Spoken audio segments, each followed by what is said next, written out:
Hi there, my name is Caitlin Bandy and this is my channel BandysBooks, and today we are here to talk about the books that are releasing in June of 2023.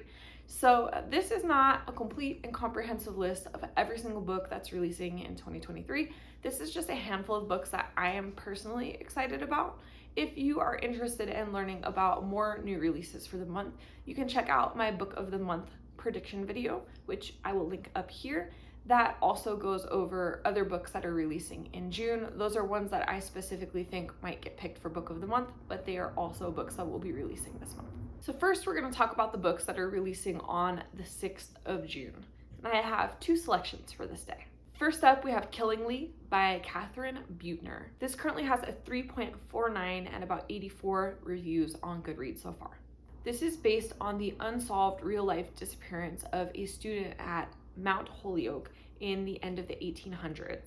Bertha is a quiet and reserved girl, and one day when she's walking through the woods near Mount Holyoke, she disappears without a trace, and nobody has any idea what happened to her. Except for her best friend Agnes, she might actually know the truth, but her unwillingness to speak about events is causing a lot of suspicion to be heaped upon her. This book is obviously a mystery about what happened, and it sounds pretty interesting to me. I love that this is in a historical context. The actual case took place in like 1897, so it'll be interesting to see a murder mystery set in that time period, and I'm curious to see what the author brings to it. Next up, we have The Wind Knows My Name by Isabel Allende. This currently has a 4.13 and about 303 ratings on Goodreads so far.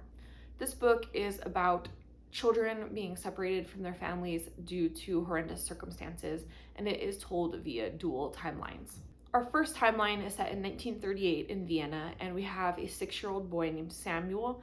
After his father disappears during Kristallnacht, his mother secures the last spot on the very last kinder transport out of Nazi-occupied Austria and puts 6-year-old Samuel on it.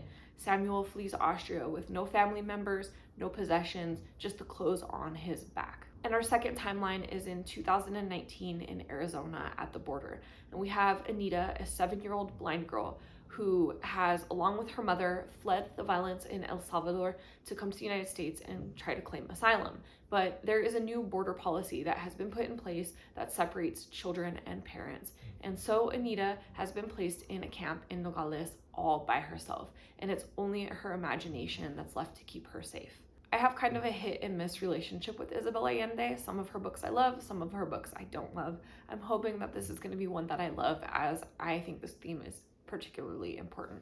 Moving forward to the 13th of June, we have quite a few books releasing on this day. First up, we have A Shadow in Moscow by Catherine Rhee. This currently has a 4.42 and about 90 ratings on Goodreads so far. This is also told in dual timelines.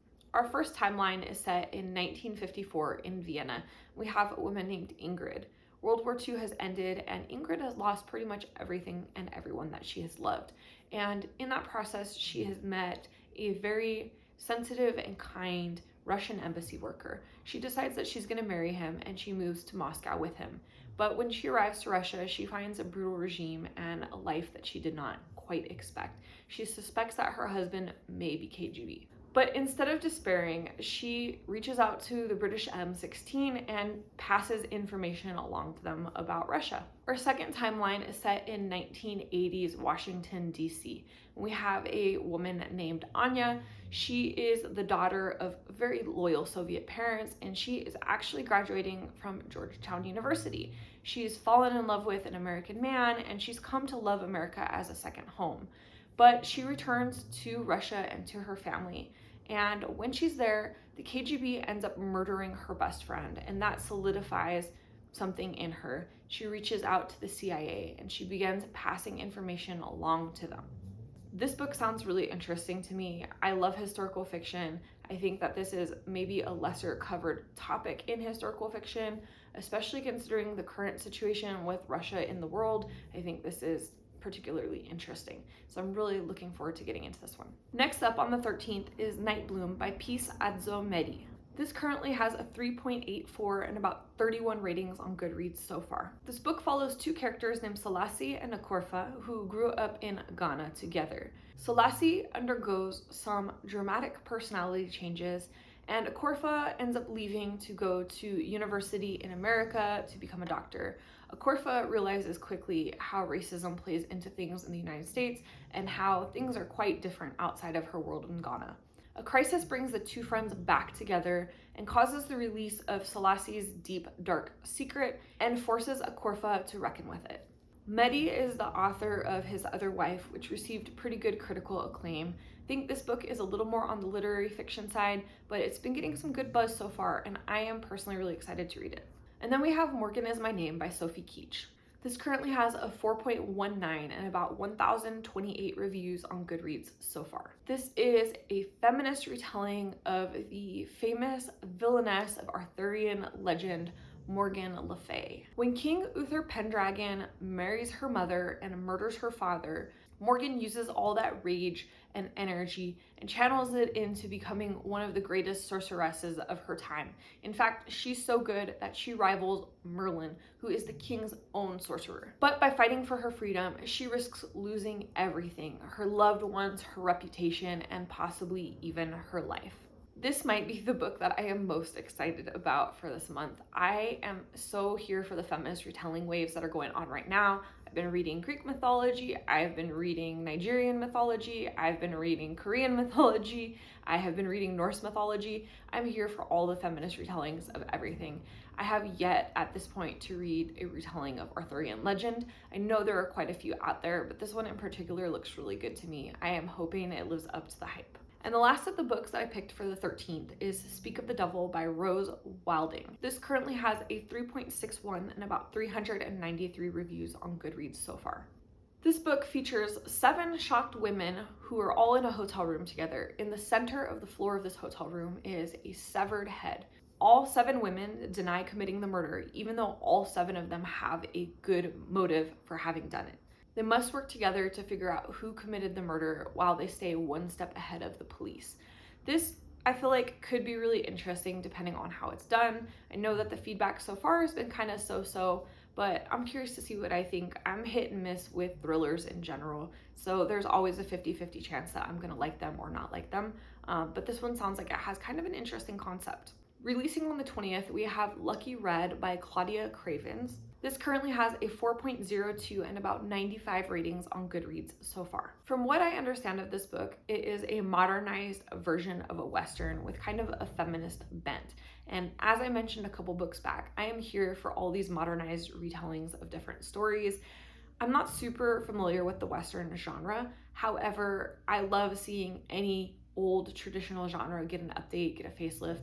Maybe this is more common than I'm aware of since I'm not a big reader of this particular genre, but this one caught my eye. It sounds really interesting and I am excited to see how it does. This book is set in the spring of 1877 and we have a 16-year-old girl named Bridget who is disillusioned and exhausted from caring for her alcoholic father. As they're crossing the Kansas prairie, her father is bit by a snake and ends up dying. Bridget knows that she has only her wits to keep her alive. In Dodge City, she ends up taking to prostitution to support herself. That is until she meets a famous female gunfighter named Spartan Lee. I'm super excited to get into this one and revisit the Western genre. And finally, we're going to talk about the 27th of June. On the 27th, the book Banyan Moon by Tao Tai is releasing. This currently has a 4.16 and about 118 reviews. This is a debut novel that follows 3 generations of Vietnamese American women. When Grandma Min passes away, Anne and Huang discover a bunch of family secrets pertaining to the Vietnam War, Grandma's immigration status, and the decisions that Min had to make to survive and provide a life to her family. This book was recently selected as a main selection for June's Book of the Month box. I'm really excited to see it there. It sounds like a really interesting story. I love these multi-generational books. And I was really excited to see that the blurb on the front cover, you know how they do like a blurb by another author, was from Nguyen Phan Ke Mai, who is a wonderful writer and writes stunning books about Vietnam. So hopefully this one is going to be equally as stunning and I can't wait to get into it. So those are all the new releases I wanted to talk about for June. I hope that you've enjoyed this video. If you did, please hit the thumbs up button, comment down below, and let me know what book is releasing in June that you're super hyped about. It doesn't have to be one of the ones I talked about. It could be any book that's releasing in June. And if you're not already subscribed to this channel, you know what to do. Hit the subscribe button down below, as well as the notification bells so that you never miss a video, and that way we can see each other again soon. Thanks so much for joining. Bye.